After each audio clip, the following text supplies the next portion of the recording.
ഓം സഹനാവവതു സഹനൗ ഭുനക്തു സഹ വീര്യം കരവാവഹൈ തേജസ്വിനാവധീതമസ്തു മാ വിദ്വിഷാവഹൈ. ഓം ശാന്തി ശാന്തി ശാന്തി. ഹരി ഓം. ഭഗവത്ഗീത 4-ാമത്തെ അധ്യായം 17-ാമത്തെ ശ്ലോകം. കർമ്മണോ ഹി അപി ബോദ്ധവ്യം ബോദ്ധവ്യം ച വികർമ്മണഃ അകർമ്മണശ്ച ബോദ്ധവ്യം ഗഹനാ കർമ്മണോ ഗതിഃ. ഹി കാരണം, കർമ്മണഃ കർമ്മങ്ങളിൻ്റെ, അപി തീർച്ചയായിട്ടും, ബോദ്ധവ്യം അവരെ യഥാർത്ഥ സ്വരൂപം മനസ്സിലാക്കണം. ബോദ്ധവ്യം മനസ്സിലാക്കണം. വികർമ്മണഃ നിഷേധിച്ചിരിക്കുന്ന കർമ്മങ്ങൾ, ച ബോദ്ധവ്യം നിഷേധിച്ചിരിക്കുന്ന കർമ്മങ്ങൾ എന്താണോ, ചെയ്യരുത് എന്ന് ശാസ്ത്രങ്ങളിൽ നിർദ്ദേശിച്ചിരിക്കുന്ന കർമ്മങ്ങൾ എന്താണോ അവയും അറിഞ്ഞിരിക്കണം. ബോദ്ധവ്യം അറിഞ്ഞിരിക്കണം, മനസ്സിലാക്കണം. അകർമ്മണഃ കർമ്മമില്ലാത്ത അവസ്ഥ, കർമ്മം അല്ലാത്തത്. ച ബോദ്ധവ്യം അതും മനസ്സിലാക്കണം. കർമ്മണഃ ഗതിഹി കർമ്മത്തിൻ്റെ സ്വഭാവം, ഗതിഹി സ്വഭാവം, ഗഹന വളരെ സൂക്ഷ്മമാണ്, മനസ്സിലാക്കാൻ ബുദ്ധിമുട്ടുള്ളതാണ്.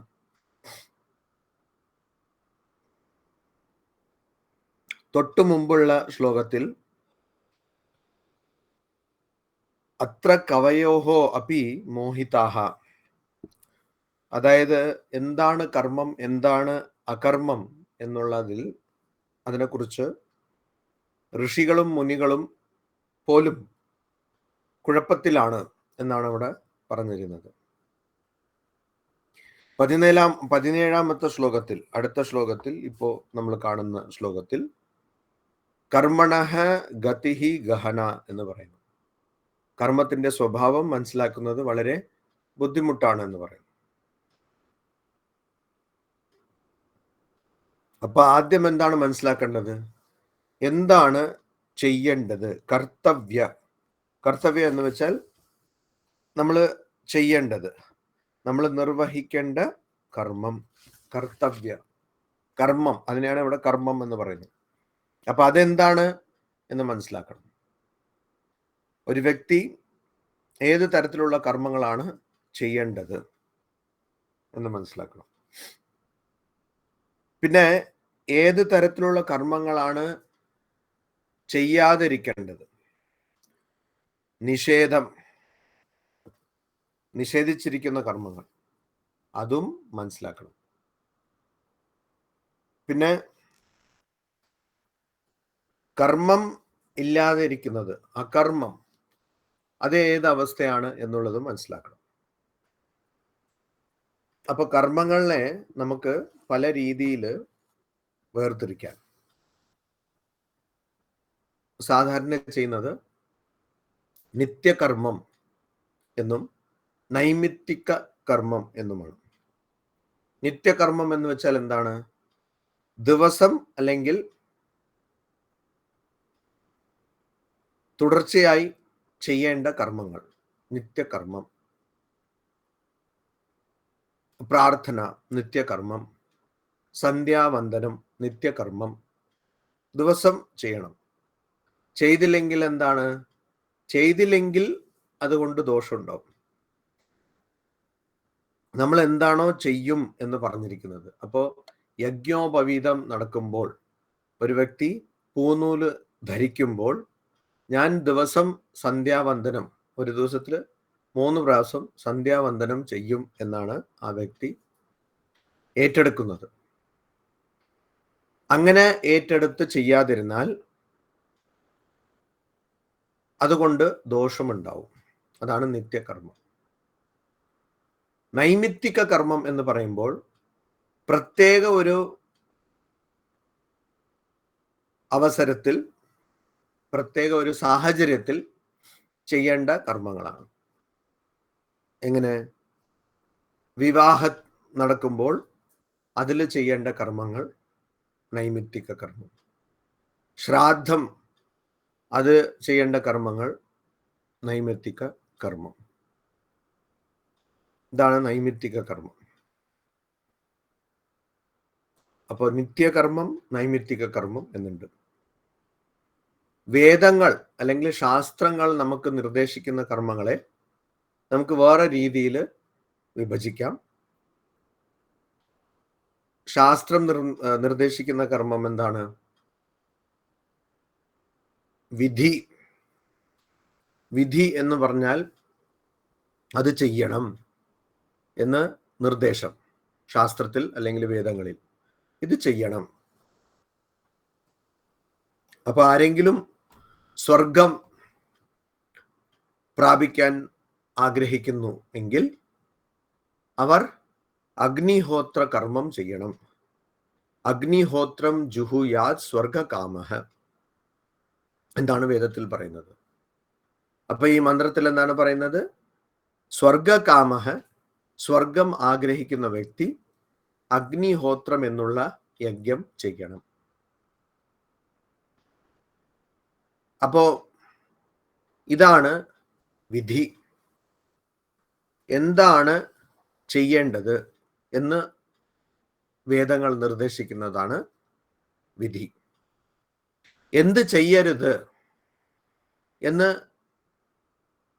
വേദങ്ങൾ നിർദ്ദേശിക്കുമ്പോൾ അതിനെ നിഷേധ എന്ന് പറയും. ഒരു പ്രത്യേക കർമ്മം പ്രതിഷേധിക്കുമ്പോൾ, അത് ചെയ്യണ്ട എന്ന് പറയുമ്പോൾ അതിനെ നിഷേധ എന്ന് പറയും. അപ്പോൾ വിധി, നിഷേധ, അങ്ങനെ വേദങ്ങളുടെ നിർദ്ദേശങ്ങൾ അനുസരിച്ച് വിധി, നിഷേധ എന്ന് 2 തരത്തിൽ നമുക്ക് കർമ്മങ്ങളിലെ, കർമ്മം എന്ന് പറയുമ്പോൾ ഇവിടെ വേദകർമ്മം, വൈദിക കർമ്മം, വേദത്തിൽ പറഞ്ഞിരിക്കുന്ന കർമ്മങ്ങളിനെ നമുക്ക് അങ്ങനെ വേർതിരിക്കാം. ഇവിടെ പക്ഷെ പറയുന്നത് കർമ്മണഃ വികർമ്മണഃ അകർമ്മണഃ.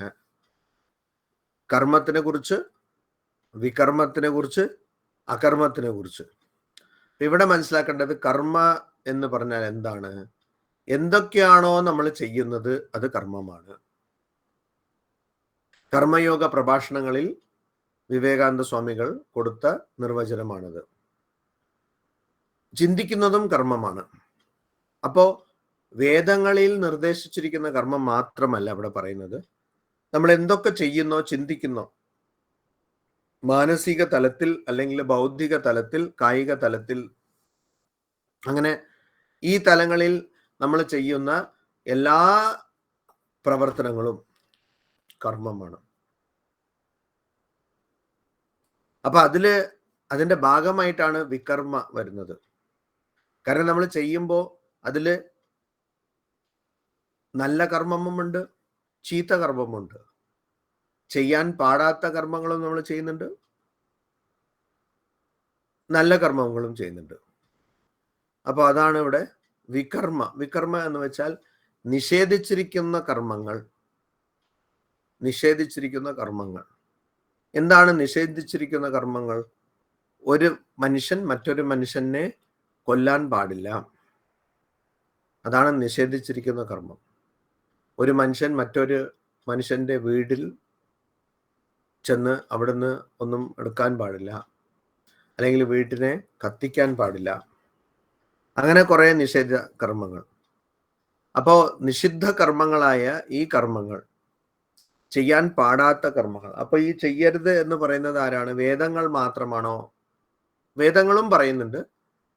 പക്ഷെ അതല്ലാതെ അതാത് കാലഘട്ടത്തിലുള്ള നിയമങ്ങൾ, പണ്ട് കാലത്തൊക്കെ മനുസ്മൃതി, യാജ്ഞവൽക്യ സ്മൃതി, രഘുനന്ദന സ്മൃതി എന്നുള്ള ആ നിയമങ്ങളാണ് പാലിച്ചുകൊണ്ടിരുന്നത്. പക്ഷെ ഇന്ന് ഭാരതത്തിൽ ഇന്ത്യൻ പീനൽ കോഡ് എന്നുള്ള നിയമമാണ് നമ്മൾ പാലിക്കുന്നത്. അപ്പോൾ കോൺസ്റ്റിറ്റ്യൂഷൻ, ഇന്ത്യൻ പീനൽ കോഡ് എന്ന്. അപ്പോൾ ഈ നിയമങ്ങൾ അനുസരിച്ച് നമ്മൾ എന്തെങ്കിലും ചെയ്യാൻ പാടാത്ത, നിഷേധിച്ചിരിക്കുന്ന കർമ്മം ചെയ്താൽ അത് വികർമ്മ ആണ്. വികർമ്മ എന്ന് വെച്ചാൽ ചെയ്യാൻ പാടാത്ത കർമ്മം, ഒരിക്കലും ചെയ്യരുത് എന്ന് നമുക്ക് അറിയുന്ന കർമ്മം. അപ്പൊ ഈ ആദ്യം കർമ്മം എന്താണെന്നുള്ളതിന്റെ അതിന്റെ സ്വഭാവം നമ്മൾ മനസ്സിലാക്കണം. ശരിയാണ്, കർമ്മം എന്നുള്ളതിന്റെ സ്വഭാവം മനസ്സിലാക്കണം. പിന്നെ നമ്മൾ വികർമ്മത്തിന്റെയും സ്വഭാവം മനസ്സിലാക്കണം. പിന്നെ അകർമ്മത്തിന്റെയും സ്വഭാവം മനസ്സിലാക്കണം. അപ്പൊ ഈ ശ്ലോകത്തിൽ 2 കാര്യങ്ങളുണ്ട്. ഒന്ന് പറയുന്നത് ഇതിന്റെയൊക്കെ, ഈ തരത്തിലുള്ള കർമ്മങ്ങളുടെ ഒക്കെ സ്വഭാവം മനസ്സിലാക്കണം എന്നാണ്. അതെന്തുകൊണ്ടാണ് അങ്ങനെ പറയുന്നത്? യുക്തിപരമായി ചിന്തിച്ചാൽ കർമ്മം എന്താണ് നമ്മൾ ചെയ്യുന്നത്, അല്ലെങ്കിൽ എന്താണ് നമ്മൾ ചെയ്യേണ്ടത് എന്നുള്ളത് മനസ്സിലാക്കിയാലല്ലേ നമുക്കത് ചെയ്യാൻ പറ്റുള്ളൂ. അല്ലെങ്കിൽ ചെയ്യുന്ന കർമ്മങ്ങളെ ഒന്നും കൂടി നന്നായി ചെയ്യാൻ പറ്റുള്ളൂ എന്നാണ് ഇവിടെ ഉദ്ദേശിക്കുന്നത്. അപ്പൊ യുക്തിപരമായി ചിന്തിച്ചാൽ കർമ്മം നമ്മൾ ചെയ്യുന്നു, ആ കർമ്മം എന്താണ്, കർമ്മത്തിന്റെ സ്വഭാവം എന്താണ് എന്നറിഞ്ഞാൽ നമുക്ക് കർമ്മങ്ങൾ നന്നായി ചെയ്യാൻ പറ്റും, നല്ലവണ്ണം ചെയ്യാൻ പറ്റും. അതുകൊണ്ട് അത് അറിഞ്ഞിരിക്കണം. എന്ത് ചെയ്യരുത് എന്നുള്ളത് അറിഞ്ഞിരിക്കണം. അപ്പോഴല്ലേ നമ്മളത് ചെയ്യാതിരിക്കുള്ളൂ. എന്തുകൊണ്ടാണ് ഒരു കർമ്മം ചെയ്യാൻ പാടില്ല എന്ന് പറഞ്ഞിരിക്കുന്നത് എന്നുള്ളതും മനസ്സിലാക്കിയിരിക്കണം. ആ കർമ്മത്തിന്റെ അല്ലെങ്കിൽ അത്തരമുള്ള കർമ്മങ്ങളുടെ സ്വഭാവം മനസ്സിലാക്കിയിരിക്കണം. ആയിക്കോട്ടെ, കർമ്മം ചെയ്യാതെ ഒരു അവസ്ഥ അങ്ങനെ ഉണ്ടോ എന്ന് വെച്ചാൽ അതും മനസ്സിലാക്കിയിരിക്കണം. കാരണം കർമ്മം ചെയ്യണം എന്നാണ് പറയുന്നത്. അപ്പൊ കർമ്മം ചെയ്യാതിരിക്കുന്ന അവസ്ഥ അങ്ങനെ ഉണ്ടെങ്കിൽ അതുകൊണ്ട് നമുക്ക് പ്രശ്നമാണല്ലോ. അപ്പൊ അതും മനസ്സിലാക്കിയിരിക്കണം. ഇതൊക്കെ യുക്തിപരമായി നമ്മൾ ചിന്തിക്കുന്നതാണ്. പക്ഷെ അത് പറഞ്ഞ ഉടൻ തന്നെ കർമ്മണ ഗതി ഗഹന എന്നാണ് പറയുന്നത്.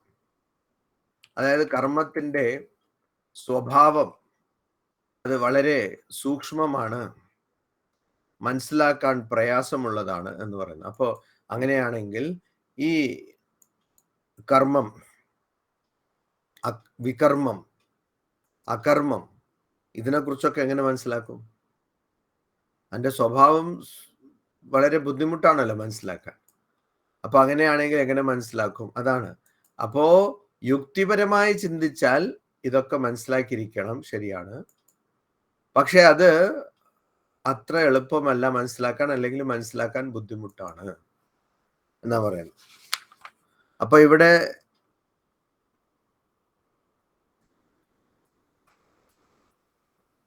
കർമ്മത്തിന്റെ സ്വഭാവം മനസ്സിലാക്കാതെ കർമ്മം നമ്മൾ എന്തുകൊണ്ടാണ് ചെയ്യുന്നത് എന്നുള്ള അടിസ്ഥാനപരമായ കാരണമാണ് മനസ്സിലാക്കേണ്ടത് എന്നാണ് അർത്ഥം ഇവിടെ.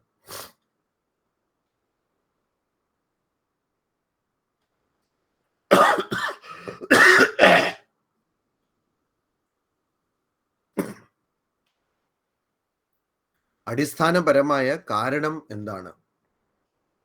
എന്തുകൊണ്ടാണ് നമ്മൾ കർമ്മം ചെയ്യുന്നത്? കർമ്മം ചെയ്യണം എന്നുള്ള ആഗ്രഹം എന്തുകൊണ്ടാണ് വരുന്നത്? അതാണ് ഇവിടെ പറഞ്ഞിരിക്കുന്നത്. അപ്പൊ അത് മനസ്സിലാക്കണമെങ്കിൽ, ഇതിന്റെ കർമ്മങ്ങളുടെയൊക്കെ യഥാർത്ഥ സ്വഭാവം മനസ്സിലാക്കണമെങ്കിൽ നമ്മൾ എന്താണ് ചെയ്യേണ്ടത്? നമ്മൾ നമ്മുടെ യഥാർത്ഥ സ്വരൂപത്തിനെ മനസ്സിലാക്കണം. അപ്പൊ കർമ്മങ്ങളുടെ സ്വഭാവത്തിനെ മനസ്സിലാക്കണമെങ്കിൽ നമ്മൾ നമ്മുടെ യഥാർത്ഥ സ്വരൂപത്തിനെ മനസ്സിലാക്കണം. എന്നുള്ളതാണ് ഇവിടെ പറയുന്നത്. ആ നമ്മുടെ യഥാർത്ഥ സ്വരൂപത്തിനെ മനസ്സിലാക്കിയാൽ നമുക്ക് കർമ്മത്തിനെ മനസ്സിലാക്കാൻ പറ്റും, കർമ്മങ്ങളെ മനസ്സിലാക്കാൻ പറ്റും. അപ്പോ ഈ ദേഹം, ശരീരം, ഇന്ദ്രിയങ്ങൾ, മനസ്സ് എന്നിവയെ കൊണ്ട് നമ്മൾ ചെയ്യുന്ന കർമ്മം എന്താണ് എന്ന് മനസ്സിലാക്കണമെങ്കിൽ, അല്ലെങ്കിൽ ശാസ്ത്രത്തിൽ വേദങ്ങളിൽ പറഞ്ഞിരിക്കുന്ന കർമ്മത്തിന്റെ എന്താണ് അടിസ്ഥാനപരമായ തത്വം എന്ന് മനസ്സിലാക്കണമെങ്കിൽ, അതിന്റെ തത്വശാസ്ത്രം എന്താണ് എന്ന് മനസ്സിലാക്കണമെങ്കിൽ, മാത്രമല്ല നിഷേധിച്ചിരിക്കുന്ന കർമ്മങ്ങൾ, വികർമ്മ അത് എന്താണ് എന്ന് മനസ്സിലാക്കണമെങ്കിൽ, അല്ലെങ്കിൽ അകർമ്മ എന്ന് പറഞ്ഞാൽ ഒന്നും ചെയ്യാതിരിക്കുന്നത്, അങ്ങനെ മനസ്സിലാക്കണമെങ്കിൽ എങ്ങനെ മനസ്സിലാക്കും? അപ്പോ ഇവിടെ 3 തരത്തിലുള്ള കർമ്മങ്ങളും നമ്മൾ മനസ്സിലാക്കണം. പക്ഷെ ഇതൊക്കെ മനസ്സിലാക്കണമെങ്കിൽ നമുക്ക് ആദ്യം നമ്മുടെ യഥാർത്ഥ സ്വരൂപത്തിനെ മനസ്സിലാക്കാൻ ആവശ്യമുണ്ട്. അത് മനസ്സിലാക്കണം.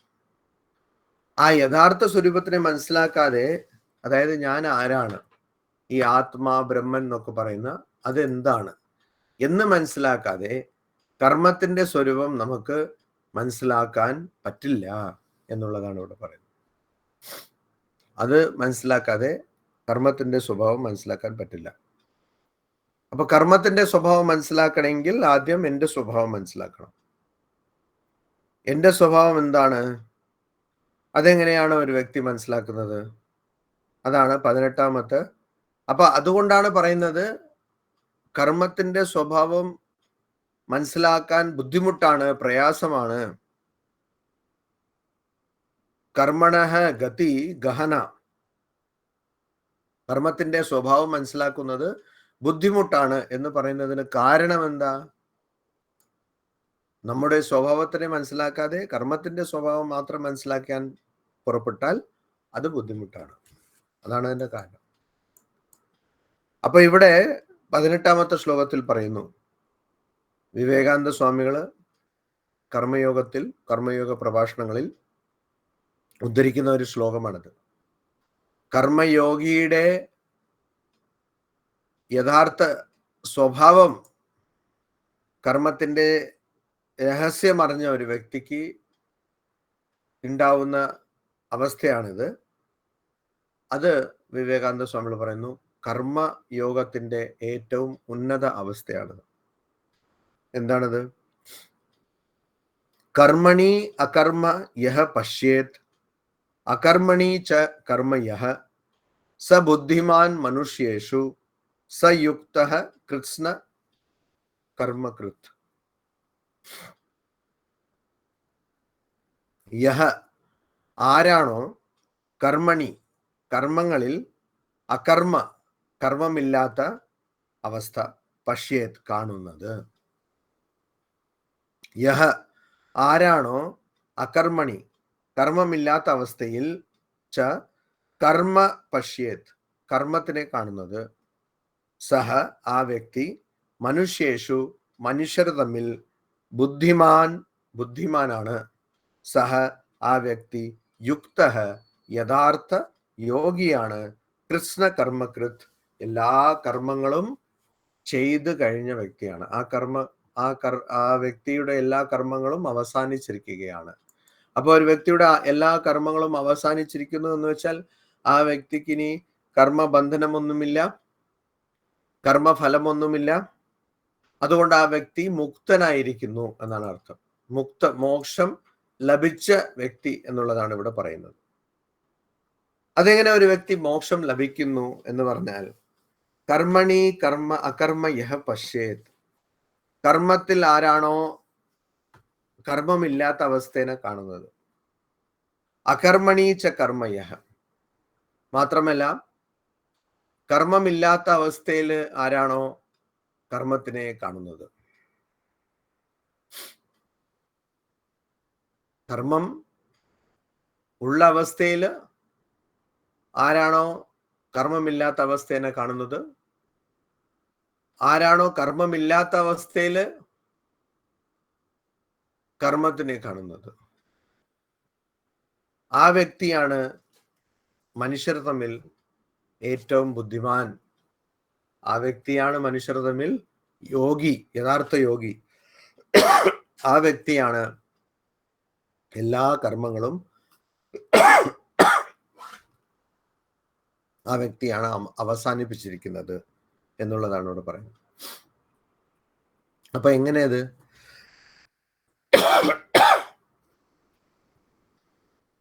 ഇവിടെ ആദ്യം നമ്മൾ മനസ്സിലാക്കേണ്ടത്, നമ്മൾ കർമ്മം ചെയ്യുന്നത് ആഗ്രഹം കൊണ്ടാണ്. നമ്മൾ കർമ്മം ചെയ്യുന്നത് ആഗ്രഹം കൊണ്ടാണ്. ആഗ്രഹം ഉണ്ടാവുന്നത് അജ്ഞാനം കൊണ്ടാണ്.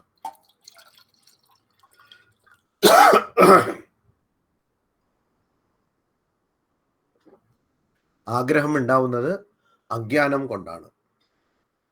അജ്ഞാനം എങ്ങനെ ഉണ്ടായി എന്ന് ചോദിച്ചാൽ അതിന് ഉത്തരമില്ല. അജ്ഞാനം അനാദിയാണ്, പക്ഷെ അതിന് അവസാനമുണ്ട്. അപ്പൊ ഈ കർമ്മം എന്ന് പറയുന്നത് ഒരു ചാക്രിക അവസ്ഥയാണ്. കർമ്മം ചെയ്തത് കൊണ്ട് കർമ്മഫലം ഉണ്ടാവും, കർമ്മഫലം കൊണ്ട് കർമ്മം ചെയ്യും. കർമ്മം ചെയ്യുന്നത് കൊണ്ട് കർമ്മഫലം ഉണ്ടാവും. ഓരോ കർമ്മഫലം കാരണം വീണ്ടും കർമ്മം ചെയ്യും. അപ്പൊ ഇവിടെ നമ്മൾ മനസ്സിലാക്കേണ്ടത്, ഈ കർമ്മമില്ലാത്ത അവസ്ഥ രണ്ടും തന്നെ യഥാർത്ഥത്തിൽ അജ്ഞാനം കൊണ്ടാണ് നമ്മൾ കാണുന്നത്. അജ്ഞാനമുള്ളത് കൊണ്ടാണ് കർമ്മമുള്ളതായിട്ടും കർമ്മമില്ലാത്തതായിട്ടും നമ്മൾ കാണുന്നത്. യഥാർത്ഥത്തിൽ കർമ്മമില്ലാത്ത അവസ്ഥയുമില്ല. പ്രവർത്തനം എന്ന് പറയുമ്പോൾ ഞാനാണ് പ്രവർത്തിക്കുന്നത് എന്നുള്ള ഭാവം തീർച്ചയായിട്ടും വേണം. അതായത് ഞാനാണ് കർത്ത, ഞാനാണ് പ്രവർത്തിക്കുന്നത്, ഞാൻ ചെയ്യുന്നു എന്നുള്ള ഭാവം ഉണ്ടായിരുന്നാൽ മാത്രമേ ഒരു വ്യക്തിക്ക് പ്രവർത്തിക്കാൻ പറ്റുള്ളൂ. ആ ഭാവം, ആ തോന്നൽ ഉണ്ടാവുന്നത് അജ്ഞാനം കൊണ്ടാണ്. ആ തോന്നൽ ഉണ്ടാവുന്നത് അജ്ഞാനം കൊണ്ടാണ്. ഞാൻ ചെയ്യുന്നു എന്നുള്ള തോന്നൽ, ഈ പ്രവർത്തനം ഞാൻ ചെയ്തു എന്നുള്ള തോന്നൽ. അപ്പൊ ആ തോന്നൽ എന്തുകൊണ്ടാണ് ഉണ്ടാവുന്നത്? അജ്ഞാനം കൊണ്ടാണ് ഉണ്ടാവുന്നത്. അപ്പൊ ഞാൻ ചെയ്യുന്നു എന്ന് ബോധം എന്നുള്ള ഭാവം അല്ലെങ്കിൽ എന്നുള്ള തോന്നൽ ഉള്ള വ്യക്തിക്ക് മാത്രമേ ഞാൻ ചെയ്യുന്നില്ല എന്നുള്ള ഭാവം ഉണ്ടാവുള്ളൂ. ഒരു ടേബിളിന്റെ മുകളിൽ ഒരു ജഗ് വെള്ളം ഉണ്ടെന്ന് വെച്ചോളൂ. ഒരു ടേബിളിന്റെ മുകളിൽ ഒരു ജഗ് വെള്ളമുണ്ട്. അത് അവിടെ കുറേ ദിവസമായിട്ട് അങ്ങനെ ഉണ്ട്. അതായത് ജഗ്ഗിൽ വെള്ളം മാറ്റുമായിരിക്കും. ആ ജഗ്ഗും വെള്ളവും ഒക്കെ അവിടെ കുറേ ദിവസമായിട്ടുണ്ട്. എല്ലാവരും കാണുന്നു, അവിടെ ഉണ്ട്. അപ്പൊ ഇപ്പോ ആ ജഗ് പെട്ടെന്ന് ഒരു ദിവസം മാറ്റി വേറെ എവിടെയോ വെച്ചു. അപ്പൊ പിന്നീട് കാണുന്ന ആൾ എന്ത് കാണുന്നു? ഈ ടേബിളിൽ ഉണ്ടായിരുന്ന ജഗ് ഇപ്പോൾ കാണുന്നില്ല എന്ന് കാണും. ടേബിളിൽ ആദ്യം ജഗ് ഉണ്ടായിരുന്നു. അപ്പോൾ ജഗ് ഉണ്ടായിരുന്നത് കൊണ്ട് എനിക്കറിയാം ടേബിളിൽ ജഗ് ഉണ്ടെന്ന്. പിന്നെ ആ ജഗിനെ മാറ്റിയത് കൊണ്ട് ആ ടേബിളിൽ ഉണ്ടായിരുന്ന ജഗിനെ മാറ്റി എന്നുള്ളതും ഞാൻ മനസ്സിലാക്കും. പക്ഷേ യഥാർത്ഥത്തിൽ ആദ്യം തൊട്ട് തന്നെ ടേബിൾ ഉണ്ടാക്കിയപ്പോൾ അതിൽ ജഗ്ഗൊന്നും ഉണ്ടായിരുന്നില്ലല്ലോ. അത് പിന്നീട് കൊണ്ടുവന്ന് വെച്ചതല്ലേ. അപ്പൊ ടേബിളിന്റെ സ്വഭാവത്തിൽ ജഗ്ഗില്ല. ജഗ് വേറെ സ്വഭാവം, ടേബിൾ വേറെ സ്വഭാവം. ഇത് രണ്ടിനെയും ഒരുമിച്ച് കൊണ്ടുവന്ന് വെച്ചതാണ്. അപ്പൊ അതുപോലെ തന്നെ നമ്മുടെ യഥാർത്ഥ സ്വരൂപത്തിൽ കർമ്മമില്ല. നമ്മുടെ യഥാർത്ഥ സ്വരൂപത്തിൽ കർമ്മമില്ല. ആത്മാ അല്ലെങ്കിൽ ബ്രഹ്മൻ പ്രവർത്തിക്കുന്നില്ല, ഒരിക്കലും പ്രവർത്തിക്കുന്നില്ല. ആത്മാ ബ്രഹ്മൻ ഒരിക്കലും ആഗ്രഹിക്കുന്നില്ല, ചിന്തിക്കുന്നില്ല. അപ്പൊ ആത്മാവിൽ ആഗ്രഹമുണ്ട് എന്നും പ്രവർത്തനമുണ്ടെന്നും ചിന്തയുണ്ടെന്നും നമ്മൾ എന്ത് ചെയ്യുന്നു? അധ്യാരോപിക്കുന്നു, നമ്മൾ അടിച്ചേൽപ്പിക്കുന്നു, അധ്യാരോപിക്കുന്നു. അപ്പൊ ഈ അധ്യാരോപണം അത് യഥാർത്ഥത്തിൽ ആത്മാവിന്റെ സ്വരൂപത്തിന്റെ സ്വഭാവമാണോ? ഇല്ല. അപ്പോ ഒരു ടേബിൾ ഉണ്ടായിരുന്നു, ആ ടേബിൾ കൊണ്ടുവന്ന് വെച്ചു. അപ്പൊ ജഗ്ഗും അതിന്റെ മുകളിൽ വെച്ചു. യഥാർത്ഥത്തിൽ ഈ ജഗ്ഗിന്റെ സ്വഭാവത്തിനും ടേബിളിന്റെ സ്വഭാവത്തിലും തമ്മിൽ ഒരു ബന്ധവും ഇല്ല. പക്ഷേ ജഗ്ഗും ടേബിളും ഒരുമിച്ച് കുറെ കാലം ഉണ്ടായിരുന്നത് കൊണ്ട് ആ ടേബിളിൽ നിന്ന് ജഗ്ഗിനെ മാറ്റിയപ്പോൾ ആ ടേബിളിന് എന്തോ ഒരു അഭാവമുള്ള പോലെ തോന്നുന്നു. അപ്പൊ കർമ്മം ഉണ്ട് എന്ന് വിചാരിക്കുന്നതും ആ ധാരണ അല്ലെങ്കിൽ ആ വിചാരം വരുന്നതും അജ്ഞാനം കൊണ്ടാണ്. കർമ്മം ഇല്ല എന്ന് മനസ്സിലാക്കുന്നതും അജ്ഞാനം കൊണ്ടാണ്. മനസ്സുള്ളത് കൊണ്ടാണ് ഈ രണ്ട് കാര്യങ്ങളും ഇങ്ങനെ നടക്കുന്നത്. അപ്പൊ അതുകൊണ്ട് മനസ്സ് അജ്ഞാനം കൊണ്ടാണ് ഉള്ളത്. അപ്പൊ അതുകൊണ്ട് ആദ്യം ഈ ഞാൻ കർത്താവാണ് എന്നുള്ള ധാരണയാണ് എല്ലാറ്റിൻ്റെയും അടിസ്ഥാനപരമായ പ്രശ്നം. അപ്പൊ അതുകൊണ്ട് ആരാണോ കർമ്മത്തിൽ അകർമ്മത്തിനെ കാണുന്നത്, അതായത് കർമ്മണി അകർമ്മഃ യഹ പശ്യേത്, ആരാണോ കർമ്മത്തിൽ കർമ്മത്തിന്റെ അഭാവം കാണുന്നത്. എന്തുകൊണ്ട് കർമ്മത്തിന്റെ അഭാവം? ആരാണോ ഞാൻ കർമ്മം ചെയ്യുന്നു എന്ന് പറയുന്നത്, ആ വ്യക്തി യഥാർത്ഥത്തിൽ എന്താണ്? ആത്മാവാണ്. ആത്മാവിന് കർമ്മം ചെയ്യാൻ പറ്റില്ല. അപ്പൊ യഥാർത്ഥത്തിൽ ആ വ്യക്തിയുടെ സ്വഭാവത്തിനെ മറന്നുകൊണ്ടാണ് ഞാൻ കർമ്മം ചെയ്യുന്നു എന്ന് പറയുന്നത്. ഒരു ജ്ഞാനിക്ക് ഇത് മനസ്സിലായി. ആ ജ്ഞാനി ഈ കർമ്മം ചെയ്യുന്ന വ്യക്തി യഥാർത്ഥത്തിൽ ഒരു കർമ്മവും ചെയ്യുന്നില്ല എന്നുള്ളത് മനസ്സിലാക്കുന്നു. അങ്ങനെ ആ ജ്ഞാനി കർമ്മത്തിൽ അകർമ്മത്തിനെ കാണുന്നു. മാത്രമല്ല, ഒരു വ്യക്തി ഒന്നും ചെയ്യാതിരിക്കുന്ന സമയത്ത്, ഞാൻ ഒന്നും ചെയ്യുന്നില്ല എന്ന് പറഞ്ഞിരിക്കുന്ന സമയത്ത് യഥാർത്ഥത്തിൽ അവിടെ എന്താണ് സംഭവിക്കുന്നത്? യഥാർത്ഥത്തിൽ ആ വ്യക്തി അവിടെ ഒന്നും ചെയ്യുന്നില്ലേ എന്ന് ചോദിച്ചാൽ ആ വ്യക്തിയുടെ മനസ്സിൽ ചിന്തയില്ലേ എന്നാണ് അർത്ഥം. ആ വ്യക്തിക്ക് ആഗ്രഹങ്ങളില്ലേ, ആ വ്യക്തി അജ്ഞാന തലത്തിലല്ലേ. അപ്പോ ഒന്നും പ്രവർത്തിക്കുന്നില്ല എന്ന് പറഞ്ഞാൽ ആ വ്യക്തി മിണ്ടാതെ ഇരിക്കുന്നു എന്നല്ലാതെ, ഇരിക്കുന്നോ കിടക്കുന്നോ ഉറങ്ങുന്നോ എന്നല്ലാതെ ആ വ്യക്തിയുടെ മനസ്സിൽ ചിന്തകളുണ്ട്, ആഗ്രഹങ്ങളുണ്ട്. ആ വ്യക്തി അജ്ഞാന തലത്തിൽ തന്നെയാണ്. അപ്പോ കർമ്മം ഇല്ല എന്ന് പുറത്തിൽ നിന്ന് നമുക്ക് തോന്നുമ്പോഴും യഥാർത്ഥത്തിൽ അവിടെ കർമ്മമുണ്ട് എന്ന് മനസ്സിലാക്കുന്ന വ്യക്തിയാണ് ജ്ഞാനി. എന്തുകൊണ്ടാണ് ആ വ്യക്തി അങ്ങനെ മനസ്സിലാക്കുന്നത്? ജ്ഞാനി എന്തുകൊണ്ടാണ് അങ്ങനെ മനസ്സിലാക്കുന്നത്? കാരണം ജ്ഞാനിക്ക് അറിയാം, ഈ വ്യക്തി പുറത്തിപ്പോ ഒന്നും കർമ്മം ചെയ്തില്ലെങ്കിലും ആ വ്യക്തി അജ്ഞാനം കൊണ്ട് തന്നെ കർത്ത എന്ന് വിചാരിക്കുന്നു. കർത്ത ഞാനാണ്, കർമ്മം ചെയ്യുന്നത് ഞാനാണ്, ഭോക്ത ഞാനാണ്, എല്ലാം അനുഭവിക്കുന്നത് എന്ന് വിചാരിക്കുന്നത് കൊണ്ട് ആ വ്യക്തി ഇപ്പോ കർമ്മം ചെയ്തില്ലെങ്കിലും ചിന്തിക്കുന്നുണ്ട്, ആഗ്രഹിക്കുന്നുണ്ട്. ഇതാണ് കർമ്മത്തിന്റെ വിത്ത്. അപ്പൊ അതുകൊണ്ട് ആ വ്യക്തി കർമ്മം ചെയ്തില്ല എന്ന് തോന്നുമ്പോഴും യഥാർത്ഥത്തിൽ കർമ്മനിരതനാണ് എന്നാണ് ഒരു ജ്ഞാനി മനസ്സിലാക്കുന്നത്. അതുകൊണ്ട് കർമ്മണി അകർമ്മ യഹ പശ്യേത് അകർമ്മണി ച കർമ്മയ. അപ്പൊ കർമ്മത്തിന്റെ അഭാവത്തിനെ കാണുന്നു, കർമ്മത്തിന്റെ അഭാവത്തിൽ കർമ്മത്തിനെ കാണുന്നു.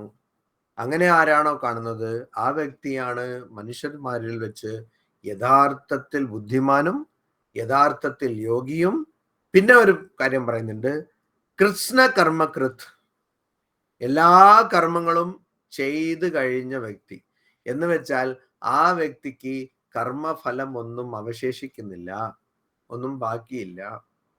ആ വ്യക്തി ഒരു മുക്ത പുരുഷനാണ്. എന്നാണ് പറയുന്നത്.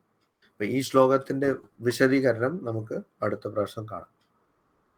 ഓം ശാന്തി ശാന്തി ശാന്തി. ഹരി ഓം തത്സത്. ശ്രീരാമകൃഷ്ണാർപ്പണമസ്തു.